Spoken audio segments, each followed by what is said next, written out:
Tomar um cafezinho, chega pra cá, bora tomar um cafezinho. Chega pra cá, bora tomar um cafezinho. Chega pra cá, bora tomar um cafezinho.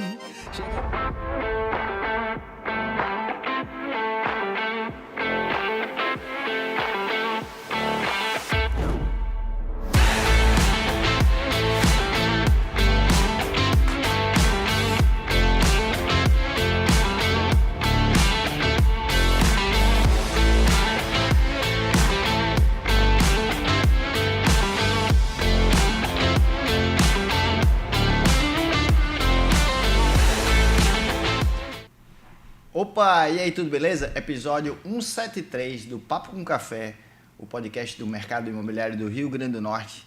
E hoje a gente tem a honra aqui de receber, falo a honra porque assim, eu vi garoto, né?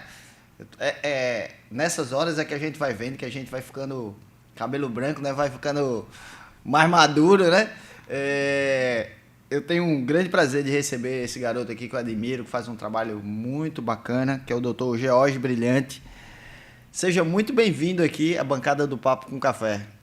Obrigado, Gustavo. Primeiramente, boa tarde, boa noite ou bom dia, dependendo da hora que o pessoal vai assistir, né?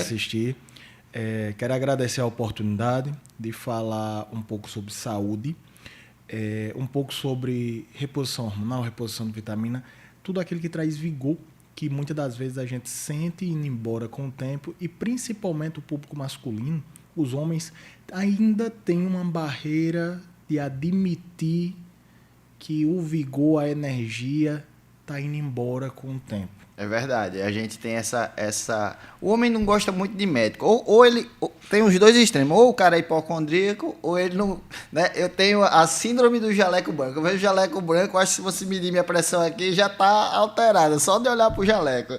Isso é coisa, é medo, coisa de homem é medo, a gente é medroso pra caramba. Mas, George, aqui no papo, vou chamar de George, tá. Beleza? George, aqui no papo a gente tem sempre o pensamento no primeiro momento de te apresentar como pessoa, né? Você nasceu aqui, conta um pouquinho desse momento da tua infância aí pra gente, porque acho bem difícil, mas tem algumas pessoas que não lhe conhecem ainda. Gente, meu nome é George Brilhante, tenho 33 anos. Eu sou natural da Paraíba. Minha família é de uma cidade perto de Patos, chamada Vista Serrana, uma cidade muito pequena, mas eu fui nascido e criado numa cidade chamada São Bento, que fica ao lado de Caicó, referência por mercado têxtil, de rede, cama, mesa e banho. Passei minha vida toda convivendo com o comércio, com as dádivas e os traumas que o comércio pode trazer, eu acho que para qualquer família. Aos 15, 16 anos eu entendi que o interior, a adultização, Gustavo, eu não sei hoje, mas na minha época era muito precoce. Mas acho que ainda é.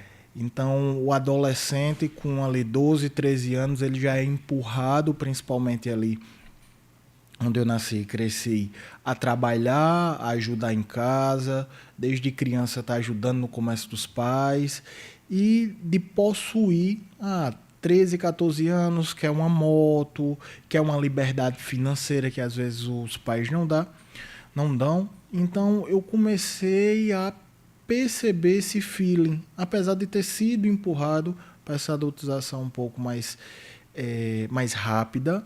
Então chegou um ponto que eu decidi ou trabalhar ou estudar, e eu decidi na época ir para Caicó, fui terminar meu ensino médio em Caicó, vim para aqui, fiz cursinho, passei na Universidade Potiguar, na época, UNP, e aqui me formei e continuei minha trajetória até hoje. Mas essa sua fala sobre a adultização, principalmente na parte do trabalho, ela é comum porque, assim, quando eu ia no interior passar as férias, né, e aí eu queria pescar, então, qual era a mágica da pesca? Eu ia para a padaria para destacar bolacha, e a minha troca era pegar o que precisasse de massa para ir pescar, para fazer o pão que eu queria. Então, assim, já tinha essa troca. Meu tio tinha um bazar, né? Bazar, naquela época, a gente chamava loja de variedade, vendia tudo. Então, assim, ele dizia, esse lote é teu, no dia da feira tu pega aqui e vende. Então, eu tinha bonificação, prêmio, dinheiro, tudo pelo lote que eu vendi. Então, a gente tem isso muito forte no interior. E ainda porque existe essa coisa de todo mundo se ajudar. E a educação sempre fica em segundo plano, infelizmente, nesses pequenos municípios, né? E aí tu vem e resolve fazer faculdade, resolve fazer medicina, né? Resolve vir para um curso que rala pra caramba, né? Todo mundo acha que é muito fácil, só olha assim, não vê os anos de estudo, né? Não vê os plantões que você precisou tirar, não vê toda a dor que é se formar médico, né? Gustavo, hoje em dia é um pouco mais fácil, porque pela grande opção de faculdades particulares no Brasil, mas até ali o 2010, 2011, ali no início da década de 10, né? Era um pouco mais difícil até a faculdade particular, porque o FIES era muito acessível. Então, as pessoas que tinham notas muito altas, não entravam na federal, concorriam também com a particular. Medicina é ainda um caminho extenso, né? É um caminho de abdicação. É um caminho que, infelizmente, a gente precisa deixar muita coisa para trás na vida para assumir esse papel, que eu não acho que seja um sacerdócio. Eu acho que todo mundo deve ver a medicina como uma profissão e saber que é aquilo que você vai fazer pelo resto da vida e vai ser remunerado pelaquilo, e sem romantizar tanto o sofrimento quanto também o exercício da profissão, né? Uhum. Tem um amigo meu que é radiologista, que ele sempre fala: Jorge, por que você não vê, você não tem notícia, ou pelo menos não tem notícia, classes mais baixas tendo burnout? Porque não tem expectativa. A gente vê, às vezes, uma classe um pouco mais qualificada reclamando de burnout. Muitas das vezes é questão de expectativa ali da profissão, né, que a gente precisa entender que é a realidade. Mas, assim, é isso. Não vou dizer assim que foi fácil, mas eu tive que abdicar um pouco. Mas você está trazendo aí essa questão do burnout, né? E são vários temas aqui que a gente vai aproveitar. E um colega me disse: mas por que você vai levar um nutrólogo para o Papo com Café, que você fala do mercado imobiliário? Porque já convidei aqui meu cardiologista, doutor Ricardo Jorge e tal, porque a gente vê uma classe que não se preocupa muito com a saúde. No geral, o Potiguar começou a se preocupar mais com saúde há poucos anos, né? A gente tem um histórico de que, principalmente o homem, ele não se preocupava muito com essa questão de saúde. E hoje a gente se preocupa muito.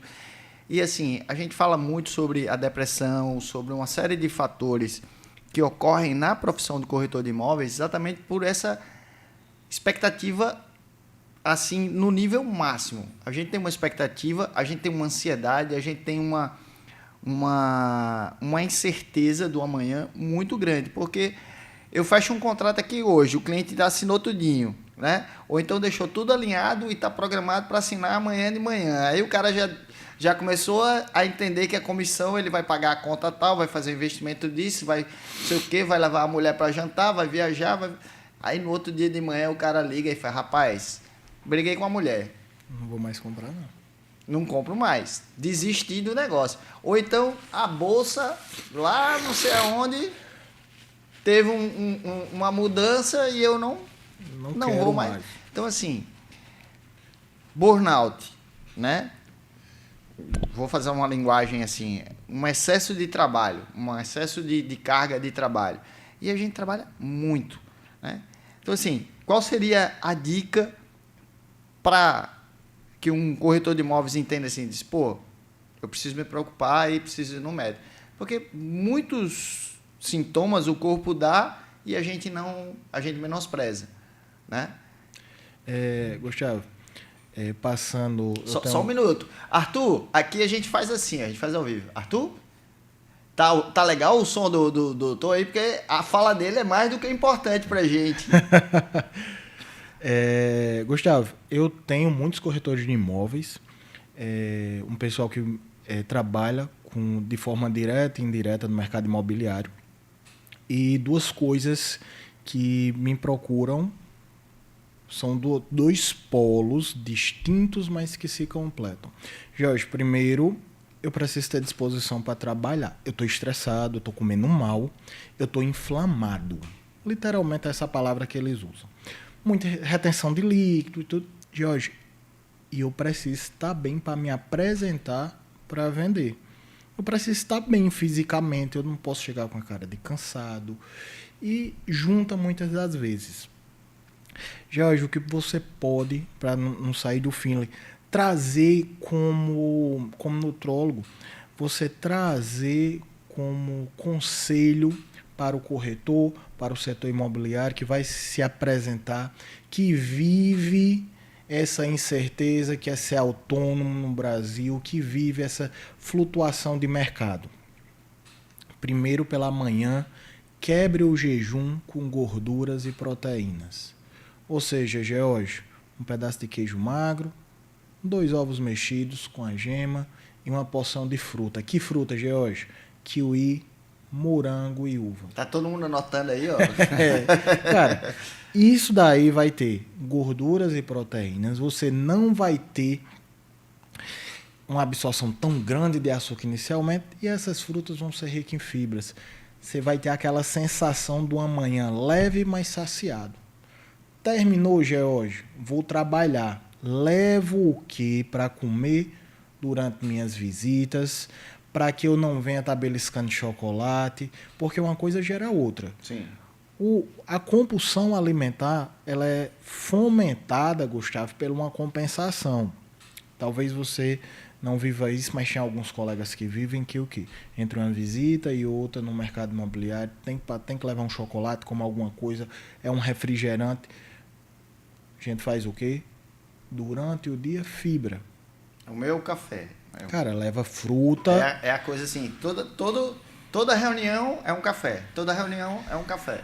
Leva fruta. George, mas eu não quero comer fruta, eu quero comer o chocolate. Certo, então vamos driblar esse seu paladar doce. Vamos pegar a Coca Zero. George, mas refrigerante, você tá falando isso? Calma, vamos aqui dar uma colher de chá, o seu paladar. Vamos pegar a Coca Zero, vamos pegar o café com adoçante doce pro paladar e se acostumando para esperar até o almoço. Para ter aquela sensação de desinflamação, literalmente, Gustavo. E assim, você chegar na noite com um nível de hormônio, que é o hormônio do sono, a melatonina, sendo produzido de forma ok, trocar as luzes do seu quarto por luzes amarelas para melhorar a produção de melatonina, para você dormir bem.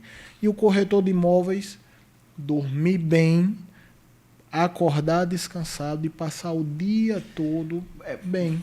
Assim, a maioria das pessoas, eu vejo isso muito, você falando aí do chocolate, tudo isso, eu comecei a ver aqui diversos colegas que têm essa rotina e essa ansiedade, essa vontade de comer chocolate, de fazer toda essa coisa assim.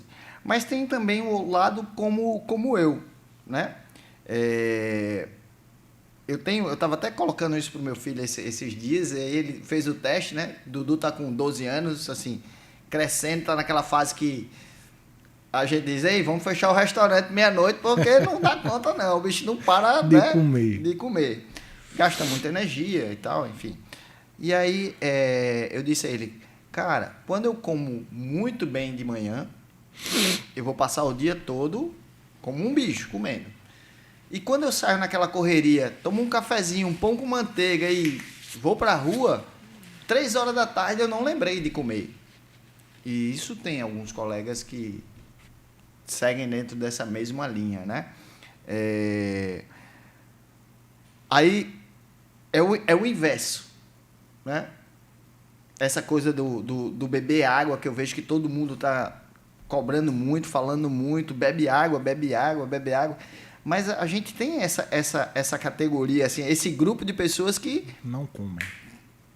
Sabe, a gente está envolvido com o trabalho, a gente não lembra de comer, né? E paga um preço alto também depois, sim, né? A questão da gente parar de comer, certo? Durante o período de trabalho, eu posso dividir esse grupo em 2 tipos de pessoas.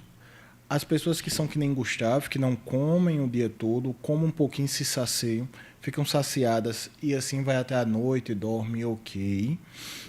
Isso daí pode ser contornado com lanches proteicos no carro. Vou dar um exemplo. Jorge, porque hoje tudo é proteína, certo? Porque hoje a gente sabe que para envelhecer bem você precisa envelhecer com massa magra, para envelhecer com massa magra você precisa comer proteína, ponto. Não existe nada mágico por trás disso, é a lei da vida. Existe, Gustavo, essa pessoa aí que nem você, a gente pode incluir o quê? Barra de proteína, Jorge, tem que ser aquelas barras de 30, 40, 50 reais, não. Barra de proteína de 10, 15 reais, deixa dentro do carro, passa ali e come. Primeira refeição, se não der tempo, tem que ser um shake. Bate um pouco de aveia, whey, leite, toma antes de sair de casa, vai ter fibra, carboidrato, proteína, vai segurar bem. E a gente vai evitar que aconteça o que acontece com o segundo grupo das pessoas que não comem durante o dia, que é aquelas que compensam a comida na noite. Aí vem as pessoas com compulsão alimentar, períodos longos de jejum, Gustavo. Aí quando chega de tarde, cara, terminou o dia de visita, o cara chega em casa, já começa no caminho, né? Vai passando, aí passa na conveniência do posto, passa no Mac, aí já liga pra mulher, vai pedir uma pizza e pede a pizza, e não para até a hora de dormir. Aí acorda cansado, inchadão. Existem esses dois grupos eu acho que do jejum. Eu fico assim meio assim, numa linha meio diferente de tudo, porque assim, por exemplo, se eu não lembrei de almoçar, mas 3 horas for almoçar, vou almoçar. Vou comer normal, vou assim, à noite como normal, não tem essa coisa, mas eu tenho essa coisa do comer bem de manhã, cara. Você passa o dia comendo. Passo o dia comendo. Porque seu metabolismo, né, fica... Estimula. Eu disse, Dudu, é porque assim, a minha definição foi, você comeu de manhã, então assim, seu estômago cresceu um pouquinho, dilatou. Então ele vai querer estar assim o dia todo, pô. Então por isso que... Aí ele fez, pai, é verdade, viu? Eu comi de manhã assim, porque ele come mal de manhã. Come muito, mas assim, quando dá 10 horas da manhã, 11 horas da manhã, bicho, aí começa. Forrageirazinha. Né? Até dizer assim, ei, tá bom, vamos parar. Mas a alimentação, ela contribui muito com toda a estrutura do corpo e da mente, né? A gente entende isso. Lógico, num dia que eu almoço tarde, eu perco o horário do almoço, é aquele dia que muitas vezes você acaba não sendo produtivo o suficiente, né? Você acaba tendo algumas falhas no dia a dia da comunicação, tudo isso, né? A gente está até recebendo aqui na sala aqui o Marcelo, e o Marcelo está passando por uma fase agora aí uma série de exames, de estresse, tudo isso. Marcelo, é importante depois você escutar esse podcast, viu? Porque assim, mesmo sendo uma outra profissão, tendo uma estrutura diferente, a gente vive esse estresse. Eu costumo dizer, todo mundo vive a 100%. Claro, tem algumas profissões, ou algumas pessoas menos, outras mais, mas, pô, eu costumo dizer, às vezes o paciente chega, hoje você não entende, eu estou estressado, olha, ia fechar 4 vendas de apartamento, não fechou, eu disse, meu filho, tá todo mundo aqui vivendo a mesma apreensão. Minha esposa hoje no carro vai dizer assim, pô, eu paro assim, às vezes não entendo, porque às vezes o negócio tá tudo certinho, daqui a pouco caiu. Né? Mas assim, qual é o grande alerta que eu digo assim, eu posso notar e dizer, pô, eu tenho que procurar um médico? Qual é o grande alerta? Ou o que é que tem que chamar atenção? Às vezes o cara só chama atenção para isso quando ele vai bater no pronto-socorro, né? Mas assim, qual é o alerta para dizer assim, ei, isso aqui pode ser um início de burnout, pode ser um início de uma crise de ansiedade, pode ser um início de... Em questão de estresse, estresse crônico, quando eu trago para a nutrologia, que eu penso assim, cara, eu acho que eu preciso de ajuda, eu penso em questão da nutrologia, quando você tem períodos muito grandes de ansiedade envolvendo comida, você não para de comer, ganho de peso muito rápido. Jorge, em questão de estresse mesmo, como um médico, uma pessoa que tem burnout, o que você acha para procurar um médico? Quando começa a interferir na vida pessoal / ou profissional dela ali. Eu acho que tudo na vida que tem uma área que começa a interferir nas outras, eu acho que a gente precisa de ajuda, seja do médico, seja do psicólogo, do psicanalista. A partir do momento que, Gustavo, talvez você não saiba dividir as partes da sua vida, quando o profissional começa a interferir em casa, quando em casa começa a interferir suas noites de sono, quando seu trabalho começa a te trazer um cansaço a mais, eu acho que está na hora de procurar ajuda de alguém. Uhum. E assim, a parte física, né? Porque acho que tudo isso tem uma ligação. Você é um médico hoje que eu vejo que muita gente lhe procura, não só por essa questão da saúde, mas também lhe procura por uma questão estética, porque hoje existe uma cobrança também muito grande nesse sentido, né? E as pessoas querem se sentir bem, né? Há muito tempo, quando eu era moleque, a gente tinha todos os apelidos, né? Cibite Baleado, né? O grande Orismar, grande abraço para você, meu Orismar, um grande empresário aqui da Esporte Master, tudo. Ele dizia que meu pijama tinha uma listra só, né? E que eu fazia o nome do pai assim só, porque não tinha espaço para espalhar. Então, assim, sempre teve essa tiração de onda e tudo. Barbosinha, lá do Hotel Termas, ele montou o spa. Aí ele chegava assim e dizia: Guga, ó, eu vou entrar no spa, certo? E você sai, né? Então, assim, ele era gordinho e tal. Então, sempre foi tiração de onda, mas hoje a questão da preocupação com o físico, em se sentir bem, eu acho que não é nem ser gordo ou magro, é estar bem, né? É se sentir bem. Tem um grande amigo que eu acompanhei aí, um trabalho que você fez com ele. Não vou falar o nome dele aqui porque eu não pedi permissão, mas, enfim, eu vi como mudou a autoestima dele, né? Como ele tem um brilho hoje que... Ele sempre teve um brilho. Sempre foi um cara que teve um brilho, mas assim, cara, ele tem um brilho hoje diferente, né? Ele tá muito mais para cima, ele tá gostando muito mais dele. Então, essa coisa da saúde, do procurar o nutrólogo e tudo isso. E, confesso, eu não imaginava que o nutrólogo tinha essa abrangência que... Com pouco tempo da sua fala aqui, eu comecei a ver um campo muito maior, né, de atuação. Gustavo, primeiramente, a aparência ela vende. Do mesma forma que estrutura do seu negócio, estrutura física vende, a aparência também vende. Tá? Então, quando a gente parte para essa questão de estética e corpo, certo? Você ter um corpo slim é mais apresentável. Eu não estou falando que as outras coisas não sejam, mas isso comercialmente vende mais. E em algumas das vezes, muitas das vezes, sendo bem direto, 90% do meu consultório, eles me procuram por bem-estar. Jorge, eu estou mal. Eu estou, literalmente, eu estou muito cansado. 90%. E o estético, eu costumo dizer que é de tabela. Certo? Os 10% que buscam apenas estética é porque já entenderam há muito tempo que a estética vende. E a maioria delas são pessoas que trabalham com imagem, dono de empresa, que hoje em dia é muito comum o dono ser a cara da empresa. As pessoas compram de gente, né? Não compram de empresa. Então, assim, hoje, quem está botando a cara vende mais, né? Isso mesmo. Então, hoje, Guga, dos 10% ali que buscam só estética, acabam entendendo que a aparência ela também vende, né? E não uma aparência artificial, uma aparência natural. Que nem o colega que você falou, que perdeu gordura, ganhou massa magra, e o colega já me procurou... Vive demais aqui, viu, doutor? Hoje já... E o colega já tinha me procurado, seu colega já tinha me procurado uma outra vez, acabou voltando.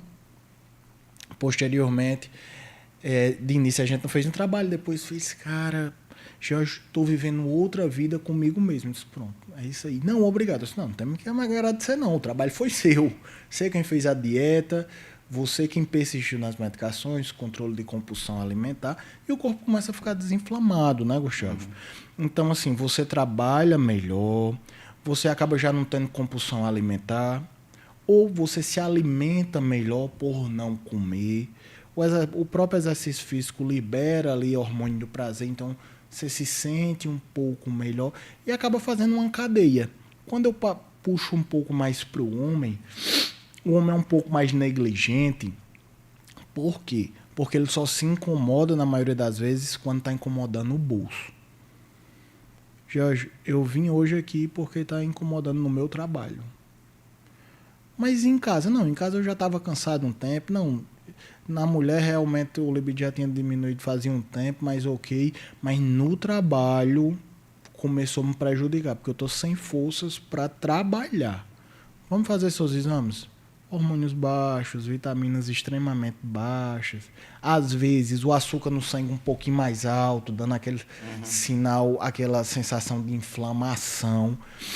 E a gente começa a trabalhar isso, sabe? A gente começa, Gustavo, a trabalhar em cima dessa parte e vai deixando o paciente cada vez mais evoluir por si só. Aí entra a metodologia que eu tenho, a forma de acompanhamento, que ele acaba vendo as coisas andando.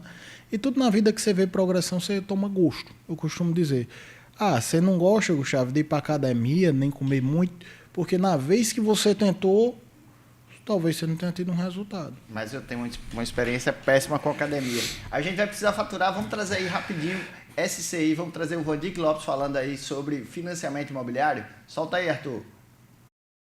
O processo hoje do financiamento é um processo burocrático ou é simples de fazer? O processo de financiamento imobiliário hoje é um processo bem simples. Muitas vezes, com apenas algumas informações, consegue-se fazer uma aprovação de crédito. E quando existe uma necessidade de documentação, são documentações cadastrais e comprovações de renda. Mas a aprovação ser uma coisa complexa, hoje eu não vejo isso. E a gente já tem uma expertise de mais de 13 anos trabalhando com isso. Então, via de regra, a gente sempre tem conseguido boas aprovações ou as melhores opções para um cliente. Então é isso, ó. Vandic Lopes, esse cara tem uma empresa chamada SCI, né, que é um serviço de crédito imobiliário. Um cara que trabalha muito bem, uma equipe preparada para você. Você está querendo fazer uma aquisição e construção? Fala com ele. Você está querendo fazer um financiamento e não sabe qual é a melhor opção? Fala com ele, porque assim, a equipe vai estar pronta e vai te apresentar qual é a melhor opção de banco, qual é a melhor taxa, qual é a melhor forma de você realizar teu sonho da casa própria, junto com o teu corretor. SCI, essa empresa aí, parceira aqui do Papo com Café.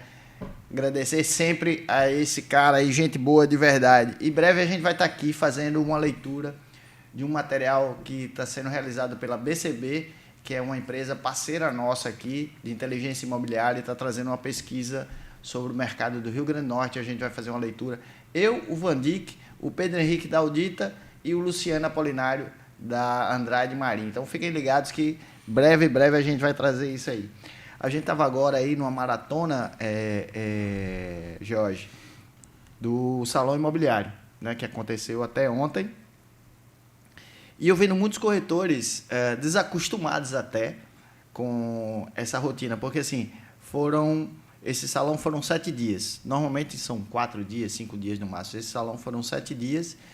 E hora de shopping nem todo mundo está acostumado, né? 10 da manhã às 10 da noite. Claro, 2 turnos e tudo. Mas eu vi essa coisa do corretor, sabe? Tá uma hora ali de você, o cara tá impaciente, cansado, impaciente, né? E assim, e os corretores que a gente vê na sua vida social, que é publicado na internet, o cara que malha, o cara que pratica esporte, que faz isso, ele numa outra dinâmica. Aí você trouxe, antes da gente chamar o Vandic, você trouxe essa coisa da experiência negativa. Vim morar em Ponta Negra em 79, e aí um amigo nosso foi para o Rio.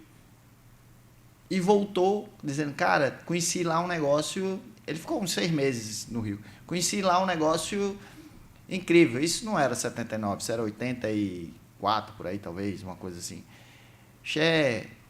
Marombá. E aí ele fez, como é que é isso? Eu não, montei lá em casa uma academia, vocês vão lá e tal. E ele fez com lata de tinta, né, umas barras de ferro, fez todos os equipamentos. Meu amigo, todo mundo foi para essa academia.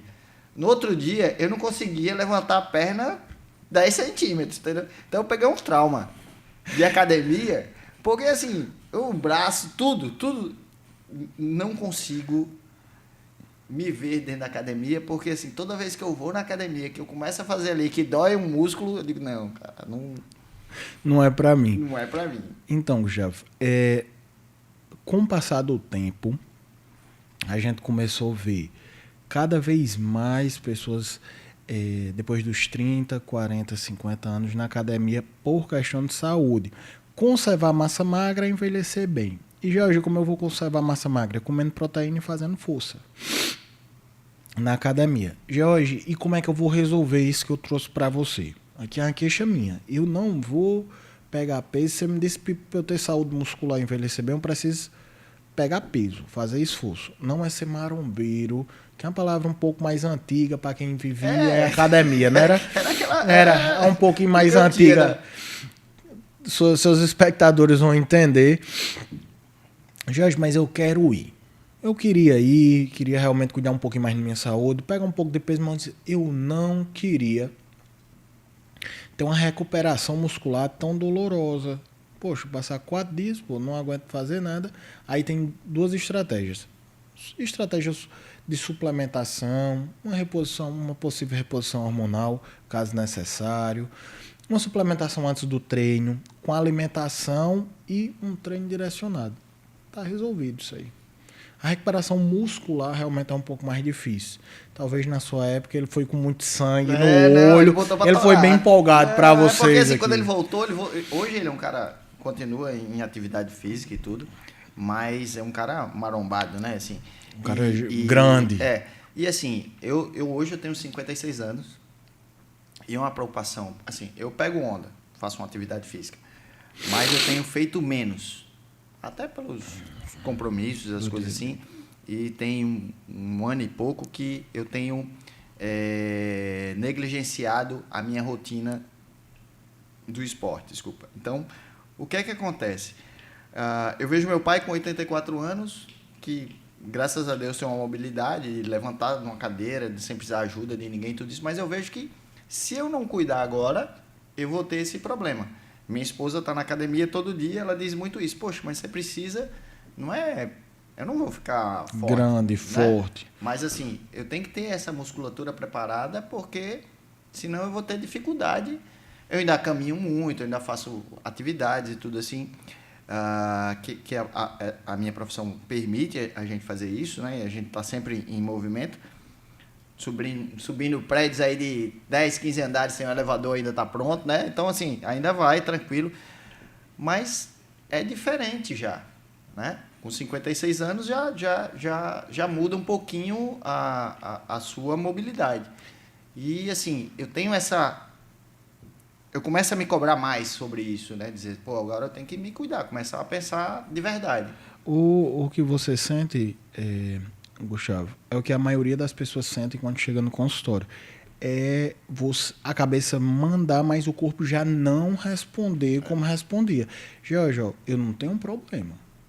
Eu faço tudo. Só que eu sinto que meu corpo já não é o de antes. Jorge, eu surfava todo dia de manhã, acordava 4 da manhã, surfava. Até meus 30 anos era assim. Depois ia trabalhava até às 10, dormia, 5 horas da manhã, estava acordado, ativo. Eu comecei a sentir que, poxa, o corpo já não segura essa pancada e aos poucos a gente vai se retraindo, porque o ser humano ele é um ser adaptável, né? Ele se adapta a qualquer situação e a gente vai se adaptando, vai moralmente aceitando isso com o tempo, só que não pode aceitar. Essa palavra pra mim me assusta pra caramba. Essa acomodação é que me deixa assim, cara, assim, não posso me acomodar de jeito nenhum, tem que se movimentar, né? É isso mesmo. E a gente, que nem você disse, o pessoal, talvez minha geração, ela vai envelhecer um pouco mais ativa do que a sua. Por quê? Porque a gente foi apresentado a academia como uma forma de esporte. Vocês foram apresentados como uma forma de tribo.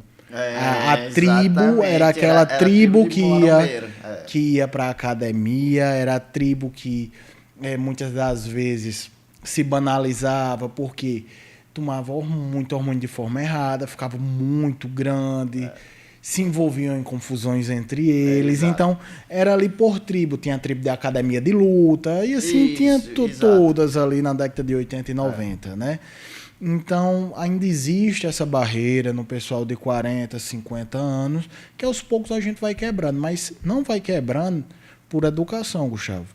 Vai quebrando pela própria necessidade das pessoas de 40, 50 anos quererem ficar mais ativas no trabalho e o corpo não responder. E a gente tem essa geração agora do Note, né? Que assim, são as pessoas vivendo nos seus 50, 60, 70 anos, praticando esporte, pedalando, nadando, correndo, fazendo muita atividade física.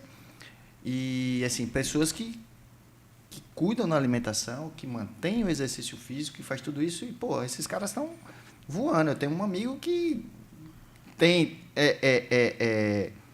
64 anos e o cara, porra, pedala pra caramba, faz 100 e tantos quilômetros, faz não sei o quê. Fica olhando assim, porra, que bacana, né, cara? Que legal essa consciência de saúde, né? E hoje a gente tem isso muito nos condomínios, trazendo para o nosso mercado, que os condomínios estão trocando lazer por saúde, né? Os equipamentos de lazer têm uma ligação muito forte com saúde. Gustavo, por isso também de saúde, mas também por uma vida útil no trabalho a mais. O cara de 60, 70 anos, o cara não quer parar de trabalhar. Não.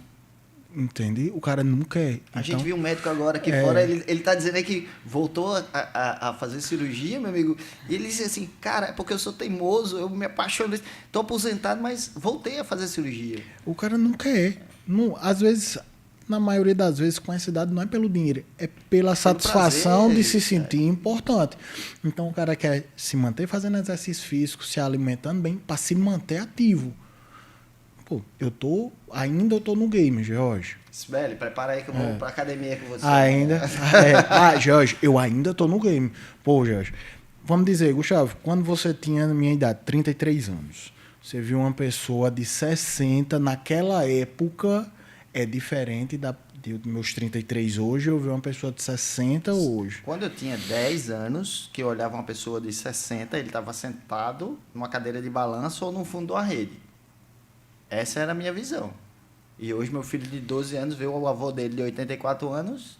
ativo, trabalhando. Se puder, se a gente deixar, ele vai jogar bola com ele. Né? Então, assim, tem essa coisa todinha. Eu vi uma pergunta de uma amiga, que disse que ia estar aqui. Ela tem alguns problemas de nódulos... nódulos benignos, né, no seio. Tá. E aí a preocupação dela é que ela está precisando agora começar a tomar hormônios de reposição. Se isso se você enxerga como algum problema ou se é positivo, que claro, ela vai ter a orientação da médica e tudo dela, né? Depende. Jorge, por que depende? Depende se os nódulos são receptíveis ou não ao hormônio. Jorge, é benigno, certo? Mas o que é benigno? Jorge, o nódulo é receptivo ao hormônio ou não? Não, Jorge, são cistos de gordura, né? Que é pequenos lipomas.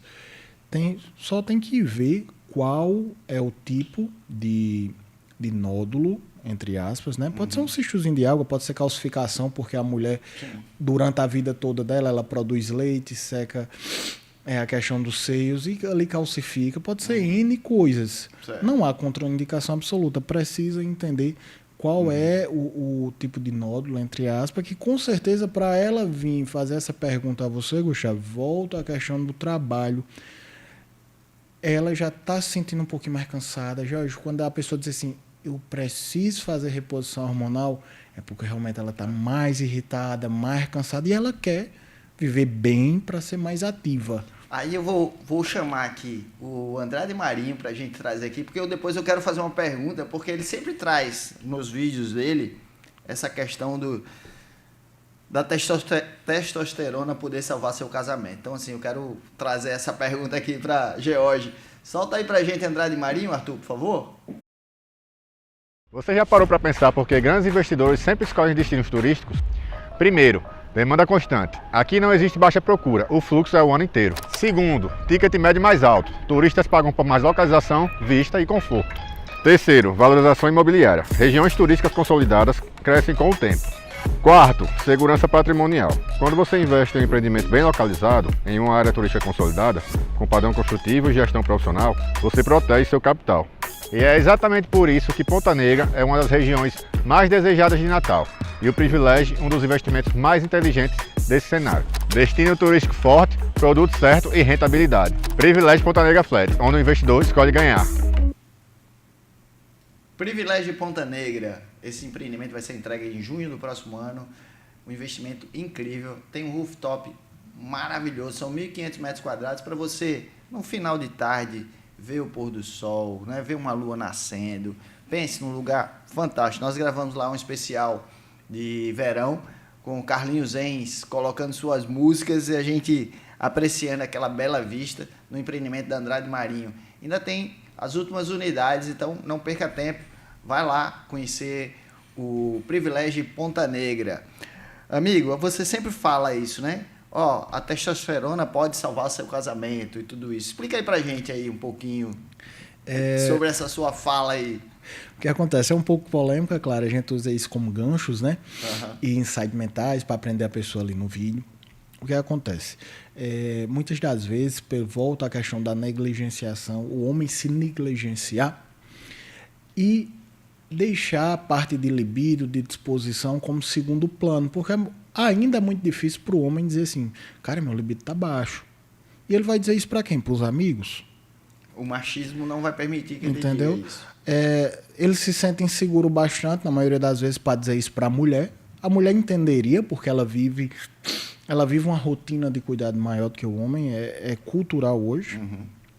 E quando eu disse assim, ó, a testosterona pode salvar o seu casamento. Por quê? Testosterona baixa no homem não é só libido, é o quê? É indisposição, é falta de paciência, irritabilidade, são problemas adjacentes que podem estar afetando a vida pessoal dele com a mulher, com os filhos e acabando gerando problemas em casa por não procurar ajuda, quando o problema vem daí. E tem muitos casos assim, a gente não precisa ir muito longe. No consultório, a partir do momento que a gente começou uma reposição, começou a melhorar a testosterona, os exames, o cara se acalmou, o estresse diminuiu, começou a dormir melhor. E alguns problemas em casa, obviamente não são todos, começaram a se resolver por si só, né? Então eu sempre digo, a testosterona não pode salvar o seu casamento, né? Trazendo essa realidade que não é só libido, é o que? Além do libido, irritabilidade, falta de paciência, disposição em casa. A ideia de uma complementação do todo, né? Do cenário família como um todo, do posicionamento do homem em casa como esse agregador, o nível de estresse muito alto, tanto do homem da mulher, esse nível de irritabilidade, isso causa muitos problemas, né? Causa, assim, a gente vê, às vezes por uma besteira, você engoliu um elefante na rua, mas em casa não consegue engolir um mosquito, né? Isso mesmo. Então, uma vida conjugal, entende? Duas pessoas, duas cabeças, duas criações, formando uma família só e estendendo sua existência com seus filhos, né? Que basicamente é o que fica da gente aqui com o tempo. Filhos, netos e assim por gerações. Então, o homem, na maioria das vezes, acaba negligenciando, não fala do libido com o amigo, não fala com a mulher, acaba acumulando essas coisas, ficando irritado. Em algumas vezes a gente vai ver alterações hormonais que, quando corrigida, pelo menos essas coisas que estavam gerando, a gente consegue solucionar. Isso desencadeia uma série de outras coisas também, né? Assim, desestímulo no trabalho, aí vai causando aquela outra série de coisas lá, de levar para o burnout, levar para a depressão, levar para uma série de outros processos. E quando você analisa assim, um grupo de pessoas e tudo isso que você está vendo, você tem no seu consultório, você consegue identificar hoje em Natal que há uma tendência e houve uma melhora nessa busca pelo profissional, o médico, porque a saúde ainda é cara, né? Mas, assim, você tem notado essa abertura das pessoas chegando, buscando? Esse esforço, né? Creio que a gente... Sim, principalmente pós-pandemia, né? Eu acho que a pandemia, pelo Covid ser uma doença que bateu mais forte em pessoas com obesidade, né? Então, se criou uma cultura maior ali da pandemia, uma busca maior. E cada vez mais, com acesso de informação também, isso tem que ser dito, porque quanto mais informação, hoje celular, chat GPT, quanto mais informação, mais rápido. Então, muita gente tem acesso a informação rápida, então acaba procurando mais, né? E quebrando a barreira assim, do preconceito em busca da saúde, tanto homens quanto mulheres, né? E, cara, uma coisa que me impressiona muito é que, assim, com todas essas informações, né? A pandemia foi um acelerador incrível em todos os setores, trouxe esse benefício, vamos dizer assim, porque muitos processos que iam acontecer daqui a 20 anos aconteceram assim, a toque de caixa, né? Porque, assim, precisou ter uma evolução muito rápida. A gente trouxe aqui o Dr. Roberto do DNA Center e, assim, ele falando como os processos na área de saúde tiveram uma evolução muito grande, né? Da busca porque a gente estava vivendo com um momento que ninguém sabia o que era. E aí, de repente, você começa a ver as pessoas buscando essa alternativa de se conhecer mais, de cuidar um pouco mais da saúde, de se estruturar com preocupações diferentes, assim, do homem estar preocupado com essa questão de como ele está bem, como ele se comportar bem com a esposa, como ele se comportar bem com a família, de procurar a saúde como um todo. A gente traz ainda uma coisa que eu vou dizer assim, de alto risco, que é o cara, a pessoa ir consumir produtos de origem incertas, de comprar medicação, né? de procurar lá no GPT e dizer, toma aí essas injeções, Monjaro, não sei o quê. E o cara vai numa loja de celular comprar o medicamento. O cara... Pô, com tanta informação, com tanta coisa, o cara não ter esse cuidado... Pudor, né? Eu fico assim, cara, o valor é tão significante assim para você botar 100% do risco na sua vida. Isso mesmo, Gustavo. Eu nunca... Não costumo, na verdade, não é que nunca... Eu não costumo fazer ataques diretos a essas apreensões, até por questão de visibilidade, que eu estou trazendo mais um público para a questão de ganho de massa. Tem uma ou outra postagem ali, mas o que acontece? A gente hoje vive literalmente, certo, uma crise sanitária. Qualquer médico ou qualquer pessoa que não vive essa área, ele pode dizer o contrário, mas a gente que vive essa área, isso é uma crise sanitária. Manicure vende, influenciadora vende, loja de iPhone vende.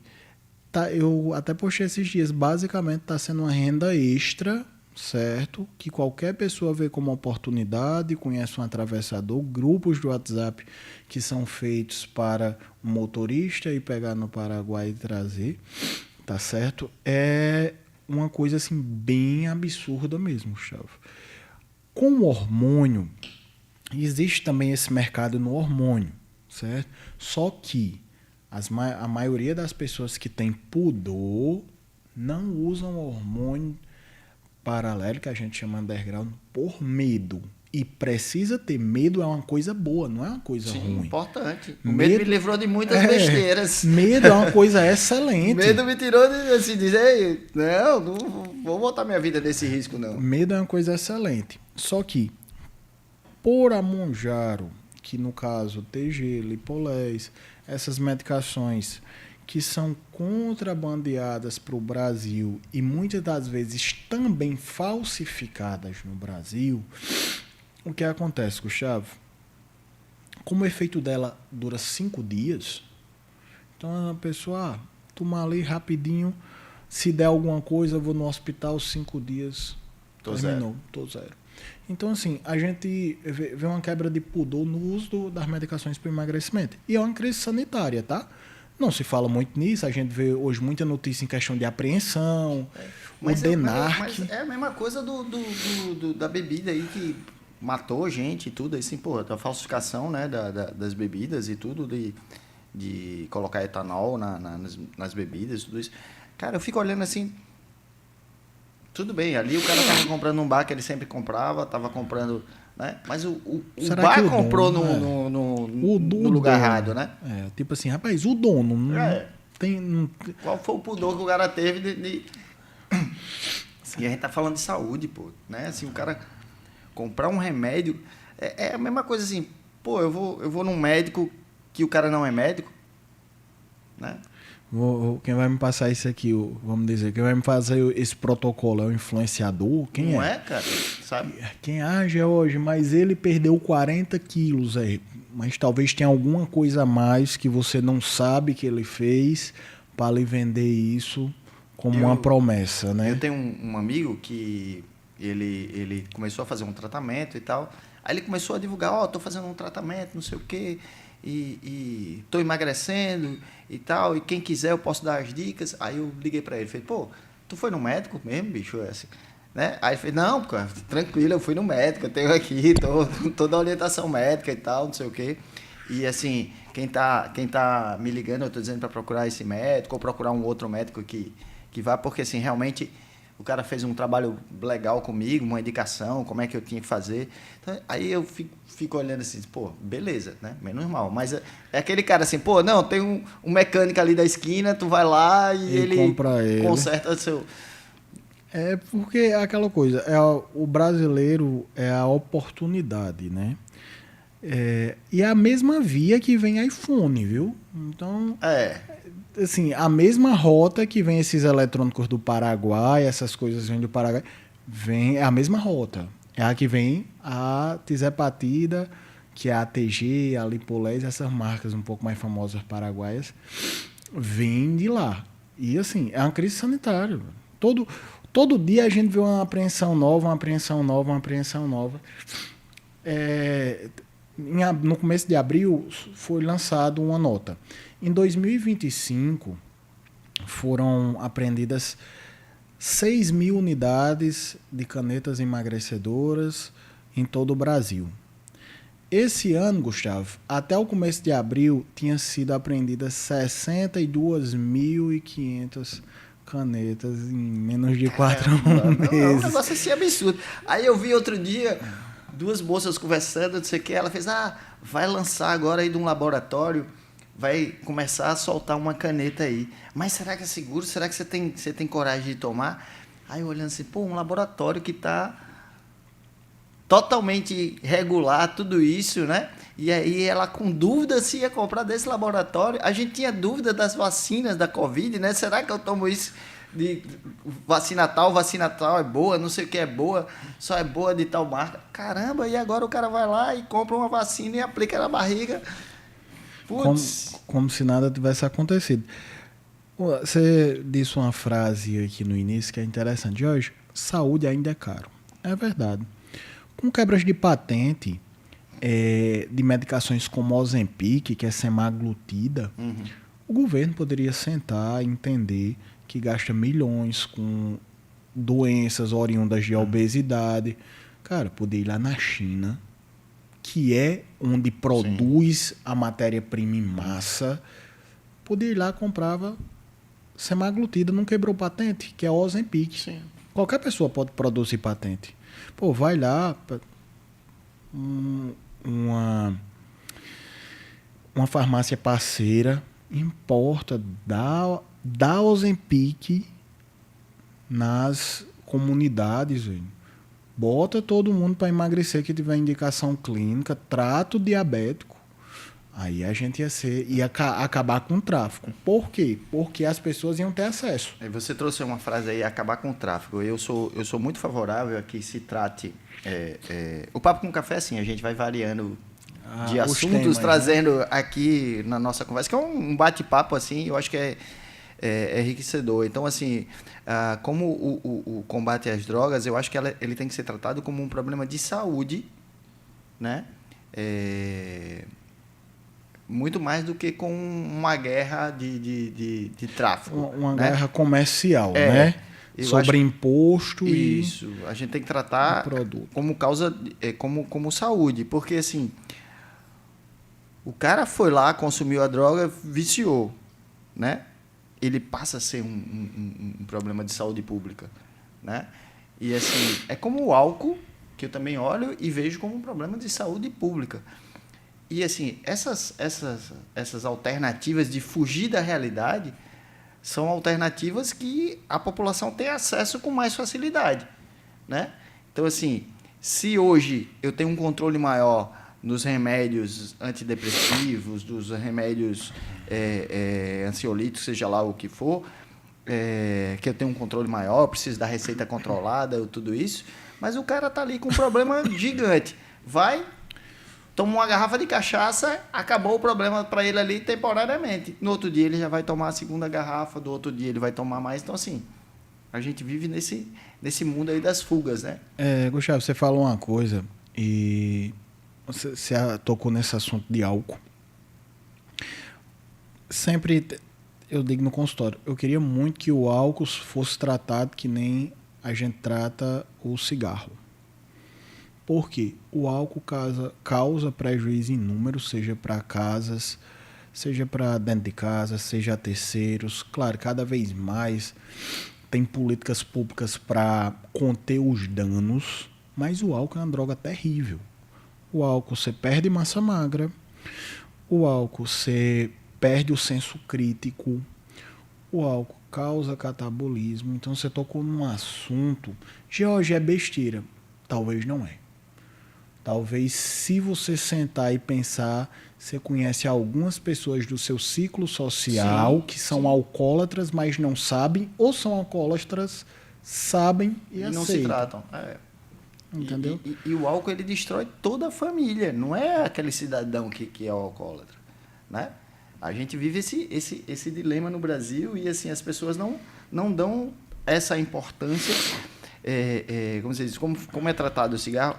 E eu tenho visto muito que essa juventude aí tem diminuído muito o consumo de álcool, né? A gente nota, e recebi outro dia uma pesquisa das empresas da indústria das bebidas preocupadas de como é que vão se sustentar, porque, assim, tem diminuído muito em função da cultura da saúde, da cultura do cuidado físico, da cultura da mente, da cultura da alimentação. É algo que a gente vem notando acontecer, né? Gustavo, assim, a indústria ela é muito forte, né? Sim. Então, ela se adapta muito rápido para manter suas margens de lucro e suas vendas. Hoje elas começaram a fazer o quê? Para absorver o mercado wellness. Que é um mercado de quê? O mercado wellness são pessoas mais jovens que não saem de noite para festas, acordam de manhã para correr, fazer exercício, final de semana estão treinando e trabalhando, organizando a semana. Certo, Jorge, o que as empresas fazem? Vinho com proteína, cerveja com menos caloria, snacks como batata frita, Doritos com proteína. Então eles começaram a se adaptar para esse mercado, para abraçar o mercado, porque eles se preocuparam. Do mesmo jeito hoje que a gente vê grandes restaurantes fazendo cardápio para quem usa Monjaro, tá? Eles fazem o quê? Eles diminuem o volume do prato, ajustam os valores para atrair as pessoas que realmente usam tisaipatida, faz tratamento de obesidade, mas quer comer uma coisa gostosa. Pô, isso é bacana. Esse dinamismo do mercado é que é o o barato da coisa, né? A gente vai vendo assim essas adaptações, esses ajustes, e tudo isso faz com que a gente entenda que o mercado ele tem esse dinamismo, tem essa célula viva, né? Que vai moldando de acordo com a dança, né? A dança de acordo com a música. Mas assim, hoje, quando você olha assim para uma vida, né? Em que momento os pais devem começar a se preocupar com o filho, com essa questão da alimentação? O que é que você entende que é saudável a gente começar a ver assim? A partir de que idade vocês vamos ter uma preocupação? Certo. Vou dar duas opiniões. A primeira, a pessoal, e a profissional. A profissional é desde cedo, tá? Você precisa educar seu filho, principalmente se a gente vê ou começar a notar um ganho de peso maior na primeira e segunda infância, notar que a criança tem traços de ansiedade e compulsão alimentar. Certo, George? Isso daí a gente precisa cuidar das nossas crianças, porque criança não tem poder aquisitivo de compra. Sim. Então, é o pai que decide. Se você me disser que seu filho só come Doritos, come biscoito, come lanches, você está me dizendo que você está permitindo ele adoecer. Ok. Jorge, sua opinião pessoal.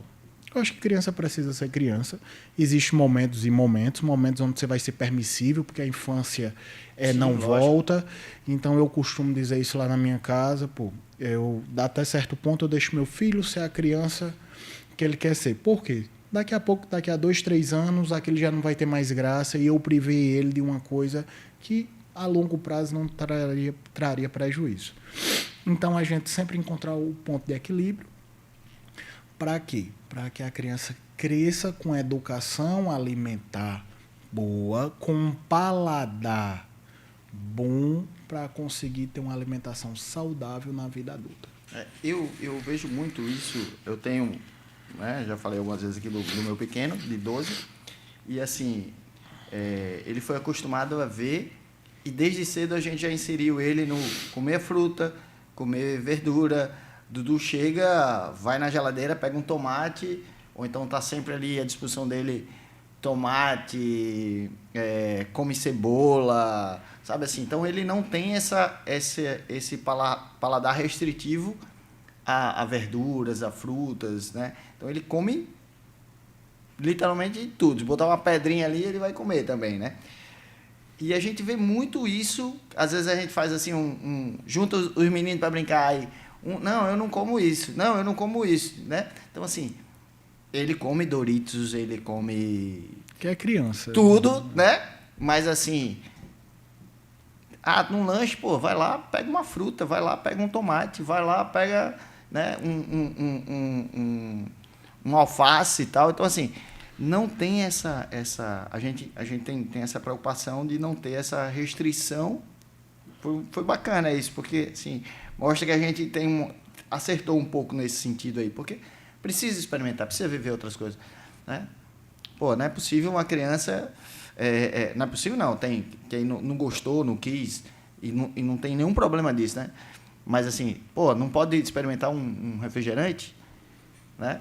Isso daí é uma coisa que a gente precisa, né, entender. Eu tenho colegas de trabalho que os filhos dele não comem açúcar. Tudo bem, é uma escolha deles e tudo, mas que nem você falou, é um ponto de equilíbrio. Eu costumo dizer que o psique da criança, enquanto ela está sendo construída, né, que a gente está construindo, quem constrói é os pais com a vivência que a gente oferece à criança, a criança precisa ter contato. Você não vai todos os dias trazer para a sua casa coisas que vai prejudicar a saúde dela. Eu acho que nenhum pai vai querer isso. Sim. Né? Mas, na minha opinião pessoal, é que a criança precisa sim ser criança. A gente tem preocupação com essa coisa da alimentação, até porque assim, eu tenho um histórico, minha família que é o que chama de hereditário, né? Então eu tenho colesterol alto. Quando eu digo eu tenho colesterol alto, eu digo, pô, que é isso, pô? Você não come. Mas é hereditário. E eu cuido, né? Então, assim, e a gente cuida, porque o meu pequeno já tem também. Então, assim, a gente tem esse histórico familiar que é uma preocupação que a gente tem que ter. Então, assim, se a gente não faz exame, se a gente não faz isso, colesterol é uma doençazinha silenciosa, né? Elas faz placa no sangue e placa da AVC, da infarto. Então, aí tem que se cuidar, senão é complexa a história. Que nem você fechar a rua com 2 carros, o sangue vai passar por onde? Né? Gente, o blog do Jenner também é nosso parceiro aqui no Papo com Café. E doutor George Brilhante, chegou a hora aqui da pergunta do milhão. Tá bem. Tá? Você vai olhar ali para a câmera da verdade e vai dizer aí o que é que o doutor George Brilhante não pode deixar de falar nos microfones do Papo com Café. O que eu não posso deixar de falar para as pessoas que acompanham você. Primeiro, se cuide. Seu cansaço, sua indisposição e sua insônia, elas não são normais, se atrapalham sua vida pessoal e sua vida profissional. Então, procure ajuda e cuide das pequenas coisas para que não se transforme em grandes problemas. Pô, muito massa, foi muito show, muito bacana. Aproveitar aqui para dizer que você lembrar daquele teu amigo que tá triste, né? Tá meio cabeça baixa aí, chama ele para um café, chama ele para um bate-papo, vamos pegar uma onda, tomar um banho de sol, porque às vezes um abraço, né, pode ter uma diferença gigante e pode evitar a gente perder a companhia desse amigo aí para esse mundo meio maluco que a gente tá vivendo aí, para essa doença doida aí que é a depressão e tudo isso.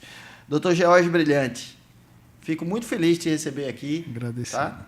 De verdade, eu assim, vi você pequenininho, né? Conheci teus pais, conheci tua família, tua irmã, teu sobrinho, todo mundo aí. Fico muito feliz de te ver aí, um profissional bacana, com o seu espaço legal, todo mundo te elogiando aí como profissional. E o Papo com Café é isso, esse bate-papo aqui. Espero que você tenha gostado, né? Então, vamos promover outros encontros aí, né? Quem sabe a gente promover um encontro geral com os corretores, com um monte de coisa aí. Se Deus quiser. Poder chamar no dia que vocês fizerem uma palestra com seus corretores, para a gente falar um pouquinho sobre saúde, sobre rendimento, sobre o que servir de alerta e como dar dicas lá de como eles podem trabalhar mais para vocês venderem mais e eles ganharem, vocês ganharem, todo mundo ganhar. Isso mesmo. Então, gente, é isso aí. Esse é o Papo com Café, o episódio 173 aqui com o Dr. George Brilhante. Beleza? Fiquem com Deus e até a próxima. Valeu! Bora tomar um cafezinho. Chega pra cá, bora tomar um cafezinho.